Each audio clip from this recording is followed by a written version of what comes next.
Rassemblement national ne vous laissera pas voler l'élection présidentielle comme vous avez volé des dizaines de sièges lors des dernières législatives. Nous n'avons volé aucun des sièges de députés ici. Le clan Le Pen a volé, le clan Le Pen a été condamné. Un carteron de procureurs et de juges prétend sortir du droit pour exercer la vendetta du système contre son seul opposant, le Rassemblement national. Hier, en effet, une décision de justice importante a été rendue.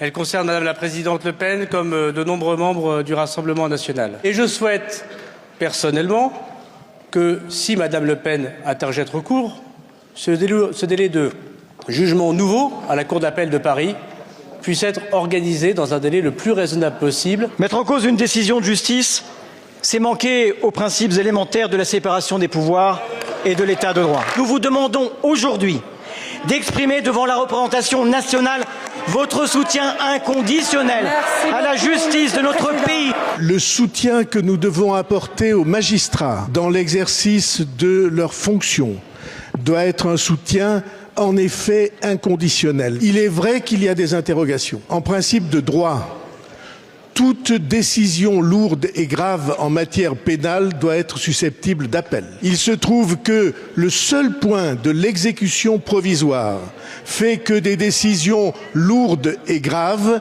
ne sont pas susceptibles de recours. Marine Le Pen a réalisé, et avec elle tous ceux qui se pensaient au-dessus des lois, que face à la justice française, il n'existe aucun privilège. Le clan Le Pen a volé, le clan Le Pen a été condamné. Au total, ce sont 4,1 millions d'euros qui ont été détournés pendant 11 ans. Votre rage devant une décision de justice démontre tout simplement le peu de considération que vous avez pour l'état de droit. 4 ans de prison dont 2 fermes. Quand un ancien magistrat qui prostituait sa fille de 13 ans sortir lui avec 3 ans avec sursis.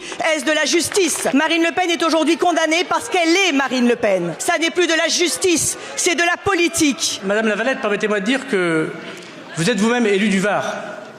Et vous avez eu à Toulon monsieur Falco, que vous connaissez bien, qui a été lui aussi frappé d'exécution provisoire. Et à l'époque, vous aviez déclaré dans la presse locale: s'il ne m'appartient pas de commenter cette décision de justice, j'appelle de mes vœux à l'apaisement et au respect de chacun, je n'ai pas mieux à dire que vous. Nous observons la prise de pouvoir de l'autorité judiciaire. L'exécution provisoire installe une peine de mort politique. Je ne veux pas laisser dire ici que notre démocratie serait mise à mal par l'autorité judiciaire.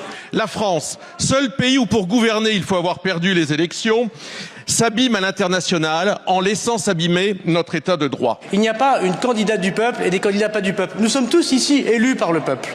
Et ceux qui sont élus par le peuple, depuis le début de la Ve République, ça n'a jamais été aucun candidat d'extrême droite. Et c'est M. Macron qui, par 2 fois, a été élu par le peuple, ne vous en déplaise. On peut avoir des bons arguments juridiques, des bons arguments politiques et respecter le vote populaire. Qu'implique la condamnation de Marine Le Pen à une peine d'inéligibilité de 5 ans sur son avenir politique, voici tout ce qu'il faut savoir. La présidente du groupe Rassemblement national à l'Assemblée a été reconnue coupable de détournement de fonds publics dans l'affaire des assistants parlementaires européens fictifs. On le rappelle, elle est condamnée à 4 ans de prison dont 2 fermes, aménageable avec le port d'un bracelet électronique, 100 000 € d'amende et 5 ans d'inéligibilité. Son parti, le Rassemblement national, a lui aussi écopé d'une peine de 2 millions d'euros d'amende, dont 1 million ferme. Quelles sont les conséquences pour sa candidature à la présidentielle de 2027? Marine Le Pen a été condamnée à une peine avec exécution provisoire, c'est-à-dire qu'elle s'applique immédiatement, même en cas d'appel. En attendant une nouvelle décision de justice, Marine Le Pen ne peut donc se présenter à aucune élection en France pendant 5 ans. Sa peine d'inéligibilité prend fin en 2030, ce qui signifie qu'à ce stade, Marine Le Pen n'est pas en capacité de se présenter pour briguer le mandat de présidente de la République à la prochaine élection. Cette peine l'exclut également des prochaines élections législatives. Faire appel de cette décision peut-il changer quelque chose? L'avocat de la députée du Pas-de-Calais, maître Rodolphe Bossulut, a annoncé qu'elle allait faire appel de ce jugement quelques heures après sa condamnation. Techniquement, Marine Le Pen n'est donc pas totalement écartée de la course à la présidentielle, car la cour d'appel peut décider de revenir sur sa peine d'inéligibilité. Le temps d'attente moyen pour juger l'appel d'un jugement correctionnel est d'environ 1 an, ce qui signifie qu'elle pourrait à nouveau passer devant la justice en 2026. Il n'existe cependant aucune certitude concernant la date de cet éventuel procès en appel, tant les délais peuvent être longs dans ce genre de dossier. Reste-t-elle députée? Oui, Marine Le Pen reste députée. La peine d'inéligibilité n'interfère pas avec son mandat en cours, tant que la condamnation n'est pas définitive, car une jurisprudence du Conseil constitutionnel permet aux élus de poursuivre leur mandat en... Rendez-vous compte, le jour funeste, ce lundi 31 mars 2025, le jour funeste que cela représente pour notre démocratie et pour notre pays, où des millions de Français vont être privés par un juge de première instance, sans recours possible, de la candidate qui est aujourd'hui donnée comme étant la favorite de l'élection présidentielle. Mais ça devrait scandaliser objectivement tous ceux qui sont attachés à la démocratie et à l'état de droit. Oui, je crois que l'état de droit a été totalement violé par la décision qui a été rendue. D'abord, parce qu'encore une fois, elle empêche un recours effectif, ce qui est un droit qui est garanti par la Convention européenne des droits de l'homme. Deuxièmement, parce qu'elle considère que le fait de se défendre justifie l'exécution provisoire. C'est-à-dire que les droits de la défense, je le rappelle à ceux qui nous écoutent, c'est précisément le droit de se défendre. Là, on nous dit le fait de vous défendre, le fait de faire état de potentiellement de la prescription qui serait intervenue, eh bien, va faire en sorte que je vais aggraver de manière considérable votre peine au point de vous empêcher de pouvoir être... Mais madame... Le système a sorti la bombe nucléaire. Et si il utilise une arme aussi puissante contre nous, c'est évidemment parce que nous sommes sur le point de gagner les élections. Voilà. Et qu'ils se disent que tout ce qu'ils ont mis en œuvre n'a pas servi et que donc peut-être faut-il passer à la vitesse supérieure.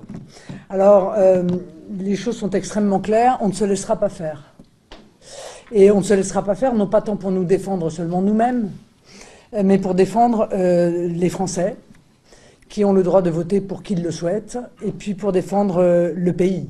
Parce qu'aujourd'hui, le pays est en train de vaciller. Il vacille sur ses principes, il vacille sur ses valeurs, et tous ceux qui n'ont que l'état de droit à la bouche sont en général ceux qui sont les premiers à chercher à violer cet état de droit. Ils nous ont volé les législatives par des manœuvres scandaleuses. Que les choses soient très claires, on ne laissera pas les Français se faire voler l'élection présidentielle. Nous allons nous défendre, nous allons user de tous les moyens qui sont à notre disposition pour permettre aux Français de choisir leurs futurs dirigeants, et nous allons gagner.